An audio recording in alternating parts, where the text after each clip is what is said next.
चुनावी रैलियों और भाषणों में अमर्यादित भाषा और आरोप छाए हुए हैं और पार्टियों के चुनावी घोषणा पत्रों में लुभावने वादों के बहार हैं। 300 यूनिट तक बिजली फ्री देने की बात पहले एक दल ने की, अब एक से अधिक दलों ने यह वादा दोहरा दिया है। किसानों को लुभाने में सभी लगे हुए हैं, सो उन्हें ऋण माफी से लेकर फ्री बिजली देने के वादे हो रहे हैं। और वहीं फ्री लैपटॉप, टैबलेट, मोबाइल और साइकिल पुरानी बातें हो गई हैं, अब तो स्कूटी का जमाना आ गया है। लड़कियों को फ्री स्कूटी देने का वादा पहले कांग्रेस लाई थी, फिर भाजपा ने इसे दोहरा दिया। अब दोनों पार्टियां इसी बात पर भिड़ गई हैं, किसने किसका वादा चुरा लिया है। इन वादों की शुरुआत यूपी चुनाव से नहीं हुई है, बल्कि माना जाता है तमिलनाडु से हुई है। द्रविड़ दलों की चुनावी लड़ाइयां इतनी तीखी हुई कि फ्री रंगीन टीवी तक बांटे गए। धीरे धीरे यह प्रवृत्ति पूरे देश में फैल गई और राष्ट्रीय राजनीतिक दलों ने भी इसे अपनाना शुरू कर दिया। शुरू में इसकी बड़ी निंदा होती थी, समाज का सचेत वर्ग और कुछ राजनीतिक दल भी इसे मतदाताओं को रिश्वत देने जैसा मानते थे। चुनाव के समय नगद बांटना अपराध है, तो चुनाव के समय वादा करके बाद में बांटना क्या कहा जाएगा। एक बार चुनाव से पहले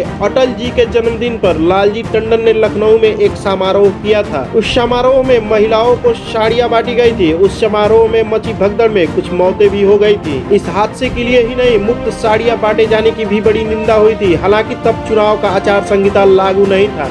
अब तो चुनाव आचार संहिता लागू होने के बाद भी मतदाताओं को खुलेआम ऐसे लालच दिए जाते हैं जिन पर निर्वाचन आयोग की नजर जानी चाहिए, लेकिन जाती नहीं। अब सब चलने लगा है। चूँकि हमारे यहाँ राज्य की अवधारणा कल्याणकारी है, इसीलिए माना जाता है कि सरकारें गरीब गुरबों, निराश्रितों, बेघरों आदि की मदद करेगी। यह सरकार का दायित्व माना गया है कि कोई भी भूखा और बेघर न रहे, कोई शीत से प्राण न गवाए। सस्ती दरों पर राशन और इलाज उपलब्ध करवाने की योजना इसी दर्शन के अनुसार बनाई जाती है। वे चुनावी लालच की हिस्सा कभी नहीं थी, लेकिन अब बन चुकी है। अब तो बेरोजगारों को रोजगार देने का वादा भी चुनावी होकर रह गया है। घोषणाएं होती हैं कि सरकार में आने पर 2 करोड़ नौकरियां देंगे। रोजगार सृजन कराना सरकार का दायित्व है। जो दायित्व है उसे लुभावना वादा क्यों बना दिया गया। यह अलग बात है कि सरकारें रोजगार देने में विफल रहती हैं। सरकारी यानी जनता का धन ऐसे ऐसे कार्यों में व्यय किया जाता है जो उत्पादक नहीं होता, जिससे रोजगार सृजन नहीं होता। इसीलिए बेरोजगारी बढ़ती है और फिर चुनाव जीतने के लिए फ्री चीजों का लालच दिया जाता है। जनता के बड़े वर्ग को फ्री चीजें लेने की ऐसी लत लग गई है कि वे चुनाव का इंतजार करने लगे हैं। यह एक तरह से अपनी विफलताओं को छुपाने की एक चाल है।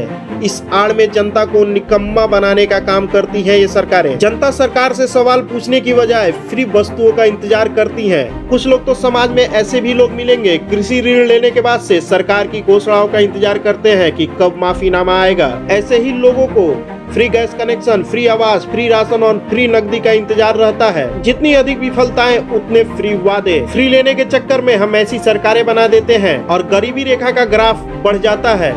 इस पे आपकी क्या राय है, हमें कमेंट करके जरूर बताइएगा।